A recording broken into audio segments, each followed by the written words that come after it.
105.7 Petra FM Yogyakarta. Shalom, selamat pagi sahabat Petra dimanapun Anda berada. Program Renungan Embun Pagi kembali hadir dan menyapa di ruang dengar Anda pada saat ini, Kamis 21 November 2024. Bersama dengan saya, Pendeta Julius Setiawan dari GKJ Dayu. Marilah sahabat Petra, kita mengawali hari ini dengan menghayati bahwa sumber pertolongan kita adalah dalam Tuhan yang menjadikan langit dan bumi. Amin. Kiranya kasih karunia dan damai sejahtera dari Allah Bapa dan Tuhan kita Yesus Kristus merahmati kita sekalian sekarang dan selamanya. Sahabat Petra, dimanapun Anda berada, sebelum kita memperhatikan bagian dari firman Tuhan yang akan kita renungkan pada saat ini, mari kita berdoa. Bapa dalam surga, kami bersyukur karena cinta kasih dan rahmat-Mu membersamai kelangsungan hidup kami sampai dengan hari ini. Engkau memelihara kami dengan berkat kesehatan, sehingga kami boleh mengawali hari ini dengan penuh sukacita. Bahkan, bagaimanapun keberadaan kami saat ini, kami bersyukur. Ya Bapa, pada saat ini kami akan mengawali hari dengan memperhatikan bagian dari sabda-Mu. Sabda yang menjadi suluh bagi langkah kami. Maka Tuhan melalui curahan kuasa Roh Kudus-Mu, perkenankan kami mampu mendengar, mengerti dan menghidupi kehendak-Mu, serta hidup di dalam terang firman-Mu, sehingga semakin hari kami semakin sempurna dalam menanggapi karya kasih dan penyelamatan-Mu. Ini Tuhan seru dan pengharapan kami. Dalam nama Kristus Yesus kami berdoa. Amin. Sahabat Petra, pada saat ini marilah kita memperhatikan bagian firman Tuhan yang akan kita baca dari Kisah Para Rasul 7, ayat 54 sampai dengan 60. Kisah Para Rasul 7 ayat 54 sampai 60, demikian. Ketika anggota-anggota Mahkamah Agama itu mendengar semuanya itu, sangat tertusuk hati mereka. Maka mereka menyambutnya dengan kertakan gigi. Tetapi Stefanus, yang penuh dengan Roh Kudus, menatap ke langit, lalu melihat kemuliaan Allah Yesus berdiri di sebelah kanan Allah. Lalu katanya, "Sungguh, aku melihat langit terbuka dan Anak Manusia berdiri di sebelah kanan Allah." Maka berteriak-teriaklah mereka, dan sambil menutup telinga, serentak menyerbu dia. Mereka menyeret dia keluar kota, lalu melemparinya. Dan saksi-saksi meletakkan jubah mereka di depan kaki seorang muda yang bernama Saulus. Sedang mereka melemparinya, Stefanus berdoa, katanya, Ya Tuhan Yesus, terimalah rohku." Sambil berlutut ia berseru dengan suara nyaring, "Tuhan, janganlah tanggungkan dosa ini kepada mereka." Dan dengan perkataan itu, meninggallah ia. Demikianlah sabda Tuhan. Berbahagia setiap kita yang mendengar dan memeliharanya. Haleluya. Sahabat Petra dimanapun Anda berada, judul renungan kita pada saat ini adalah penuh dengan kuasa Roh Kudus. Nah sahabat Petra, dari bacaan kita menemukan bahwa karena penuh dengan kuasa Roh Kudus, Stefanus berani bertindak benar walaupun harus merasakan penderitaan. Nah, berbicara tentang kebenaran itu seringkali dilihat sebagai perspektif yang subjektif. Apa yang dianggap sebagai kebenaran tertinggi bagi satu orang, itu belum tentu dianggap benar juga oleh orang lain.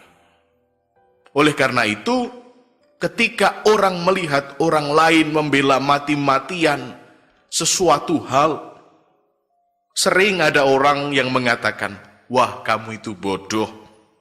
Ngapain kayak gitu dibelain mati-matian? Nah, hal ini terjadi karena kebenaran itu selalu bersifat objektif. Tergantung dari siapa yang memandangnya, siapa yang melihatnya. Dan kalau kita melihat bacaan kita pada saat ini, terkait dengan peristiwa dibunuhnya Stefanus, karena manusia menganggap bahwa kebenaran itu subjektif, bisa jadi pada saat itu orang-orang menganggap bahwa Stefanus adalah orang yang bodoh. Ngapain sih harus rela mati demi sesuatu hal yang belum jelas? Gitu. Itulah mungkin pikiran-pikiran yang lahir dari orang-orang pada saat itu. Tetapi, sahabat Petra, dari kesaksian Stefanus ini rupanya dicatat oleh Alkitab. Sebab Stefanus itu berdiri di atas iman. Dan inilah yang menjadikan Stefanus dicatat sebagai seorang martir Kristus.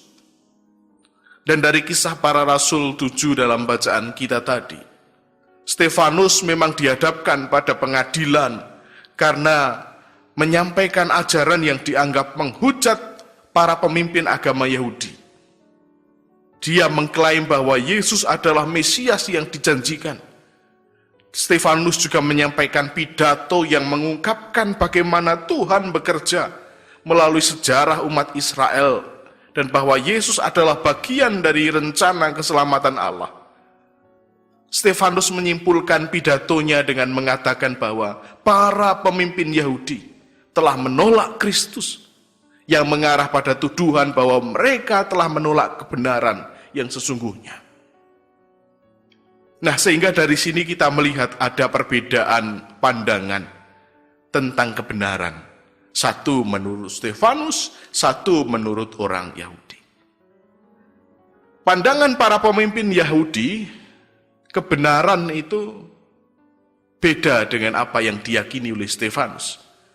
Para pemimpin agama Yahudi dan orang-orang yang mendengarkan Stefanus menganggap bahwa kebenaran mereka itu sebagai kebenaran yang absolut.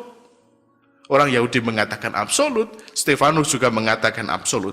Dan bagi orang Yahudi, hukum Taurat harga mati.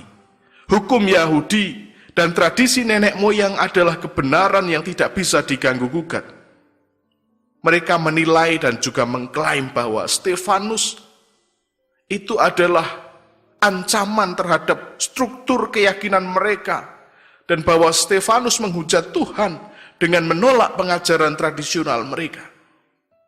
Bagi mereka kebenaran adalah milik mereka dan dianggap tidak bisa diterima oleh orang yang berbeda pandangannya. Kalau beda ya berarti mereka salah. Itu orang Yahudi. Lalu yang kedua, kita juga diajak untuk melihat pandangan Stefanus.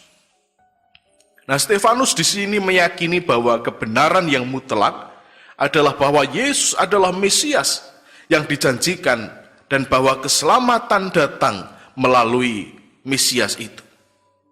Nah, bagi Stefanus kebenaran ini adalah bagian dari rencana Allah yang tidak bisa digoyahkan oleh pandangan atau oleh tradisi manapun. Nah, meskipun dia tahu bahwa pandangannya akan membuatnya dibenci dan mengarah pada kematian, tetapi dia tetap teguh pada keyakinan bahwa Tuhan Yesus adalah pusat dari keselamatan. Dan itu adalah kebenaran yang tidak bisa dibantah bagi Stefanus. Nah, ketika Stefanus kemudian dibawa keluar ke kota dan dirajam batu hingga mati, dia menunjukkan keteguhan hati pada kebenaran yang dia yakini.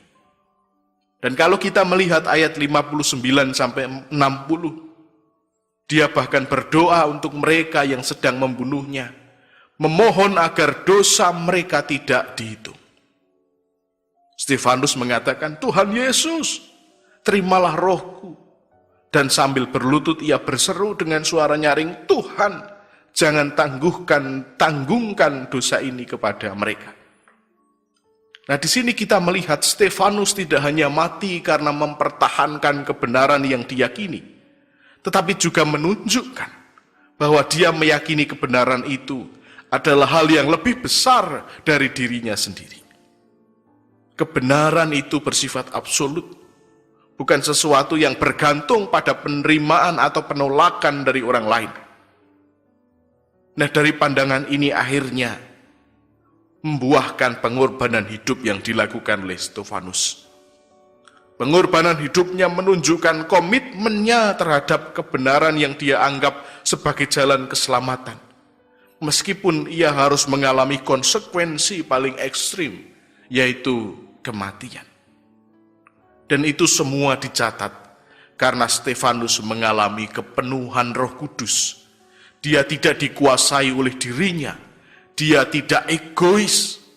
Kalau orang egois, oh ya sudah, kabur saja daripada mati. Menjadi saksi Kristus nggak berani dengan sempurna.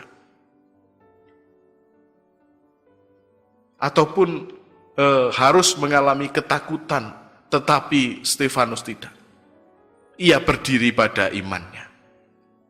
Nah, sahabat Petra, dalam kehidupan sehari-hari, kita sering dihadapkan pada berbagai kesulitan, baik dalam bentuk konflik pribadi, tekanan sosial, atau bahkan perasaan cemas akan masa depan. Nah, kisah Stefanus mengajarkan kita untuk tetap teguh dan berani dalam menghadapi tantangan. Tidak menyerah pada rasa takut atau keputusasaan. Pengalaman penuh dengan Roh Kudus yang dimiliki Stefanus memberikan kita contoh yang konkret bahwa meskipun kita harus menjadi lemah, Tuhan dapat memberikan kekuatan yang luar biasa untuk bertahan dan tetap berpegang pada kebenaran. Akhirnya, buah dari kepenuhan Roh Kudus adalah menjadikan Stefanus mampu menjaga integritas pribadinya. Nah, kita pun orang-orang yang telah menerima Roh Kudus, kita juga diajak untuk mampu menjaga integritas pribadi kita. Terutama integritas iman kita ketika kita dihimpit oleh berbagai persoalan kehidupan, oleh iming-iming dunia yang begitu menggoda. Dalam dunia yang seringkali menggoda kita untuk mengkompromikan nilai-nilai demi keuntungan pribadi, melalui kisah Stefanus menunjukkan bahwa integritas pribadi adalah sesuatu yang jauh lebih bernilai daripada sebuah kenyamanan. Dengan mengikuti teladan Stefanus ini, kita dapat belajar untuk tetap setia kepada prinsip kita, meskipun itu berarti menghadapi perlawanan atau kita harus berkorban. Nah, sahabat Petra, kisah Stefanus menggambarkan kehidupan yang penuh dengan Roh Kudus, yang akhirnya memungkinkan Stefanus untuk mengatasi ketakutan dan penderitaan, serta untuk hidup dengan keberanian dan integritas yang luar biasa.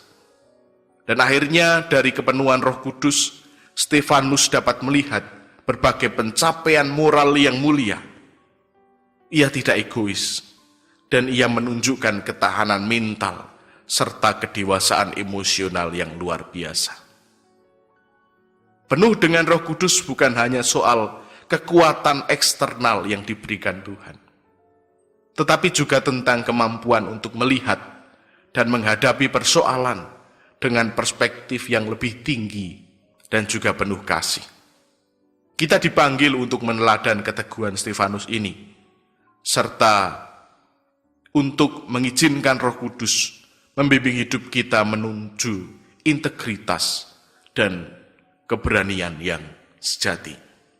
Kiranya kita senantiasa dimampukan. Amin. Sahabat Petra, mari kita berdoa.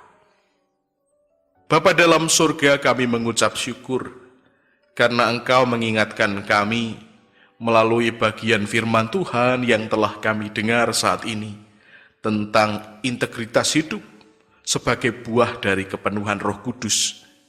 Ajarlah kami Tuhan untuk senantiasa hidup sebagaimana apa yang telah Kau teladankan melalui martir-Mu itu. Tuhan, kami juga mohon kelangsungan berkat-Mu bagi sahabat Petra dimanapun mereka berada pada saat ini. Berkatilah ya Tuhan dalam perjalanan hidupnya, dalam mengarungi setiap persoalan hidup yang dialami sehari-hari. Anugerahkanlah mereka semua kesehatan dan kekuatan.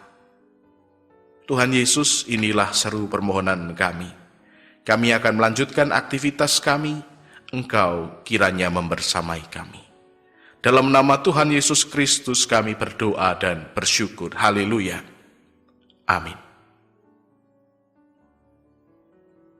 Sahabat Petra, demikian program Embun Pagi telah menyapa kita pada hari ini, Kamis 21 November 2024. Saya, Pendeta Julius Setiawan, pamit undur diri dari ruang dengar Anda. Selamat pagi, selamat beraktivitas, salam sehat ceria, Tuhan memberkati.